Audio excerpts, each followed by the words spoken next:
Alright guys, I got my 3-in-1 custom made table.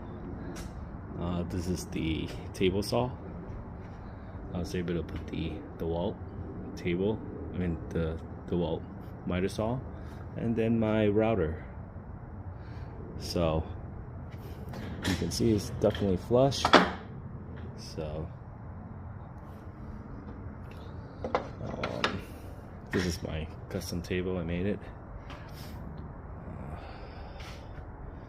It's on wheel, so I can move it around.